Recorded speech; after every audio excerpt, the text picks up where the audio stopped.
Hello, welcome to another episode of Shine Like a North Star. My name is Carrie Burchill, and I have the privilege of just seeding some leadership content that is relevant to you in your work, whatever your influence is. So let me back up and tell you a story about today's inspiration, which is around slowing down to ask questions to leverage your influence.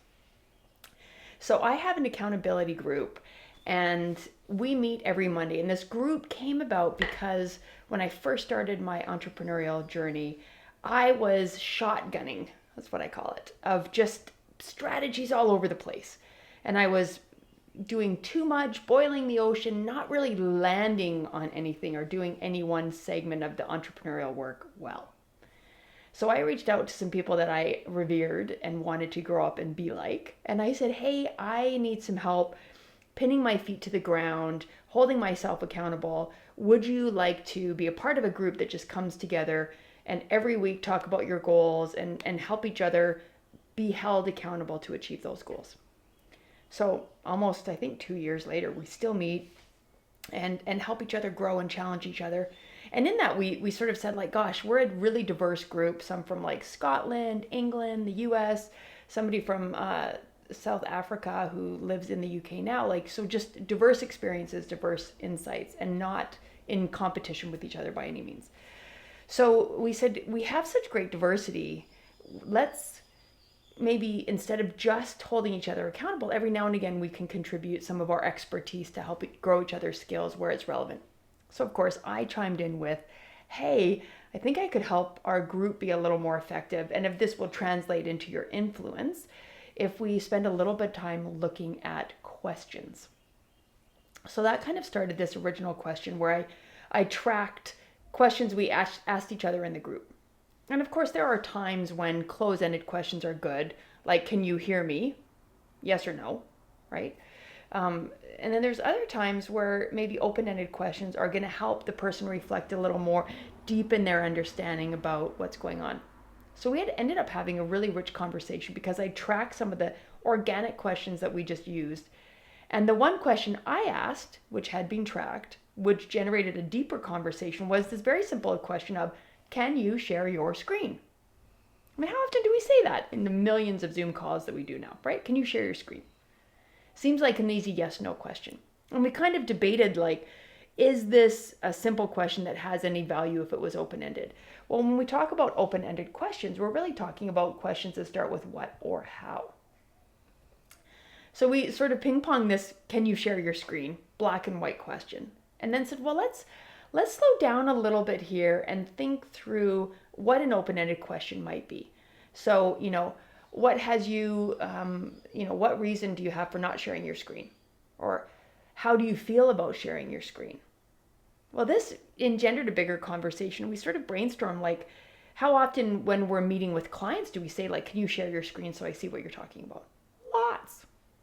Well, maybe there's a vulnerability that our clients aren't ready for, that our colleagues aren't ready for if we ask them to share their screen. So if we say, can you share your screen? And you're maybe not ready to share your screen, it puts you in a pickle because there's sort of a right answer with close-ended questions. If I say, can you share your screen? The right answer is, yes, let me do that for you. It doesn't really give a space for you to say, it's a little messy right now. Can I just hold off for a minute? Right? Maybe there's something that's really like intellectual property that people aren't willing to share. If I say, can you share your screen? No. Well, it doesn't make you look very communicative or on the same side or trusting, when really it's maybe a lot more nuanced than that. So think about the questions that you're asking because you want to be helpful and you want to move things forward, right? In that example with my accountability group, I said, can you share your screen? Wanting to be able to understand more of what the other person was sharing, right? I wanted to be a better partner with them, dissecting whatever they were talking about. I benefited from sharing their screen. That's not necessarily the point though, right? We need to first connect with other people to make sure that there's that comfort, meet them where they are. I was way up here. I wanted to share the screen so that they could meet me where I am and I can better drive whatever I saw needed to move forward. Kind of self-centered, isn't it? coming from a good place, of course, not so helpful. So if I said, how do you feel about sharing your screen? What's the hesitation behind sharing your screen? What are you thinking about your sharing your screen? What's your comfort sharing the screen? What sort of IT skills are you comfortable with sharing your screen? That's not a good question, but something around like they may not be sharing their screen because they don't know how to do it. Like most of my meetings are on Zoom, but maybe it's a Teams question at team conference and I don't know how to share my screen on Teams. Like there's a bunch of nuanced reasons, some of them more delicate, like the vulnerability and the trust thing, and some of it just more mechanical, like they may not know what buttons to push to share their screen. I mean, my mom's 83, love her to death, and a wizard with IT stuff, even though, of course, she feels like maybe she can learn more. I admire her skills. And sometimes when we're on FaceTime, we have to remind each other, like, how do I share my screen on FaceTime again, or flip the camera, all that kind of stuff, right? Give people a space to just share where they're at with that so that they can shine like a North Star. So, what and how are the key questions? When we ask people those questions, it gives them a chance to shine like the North Star.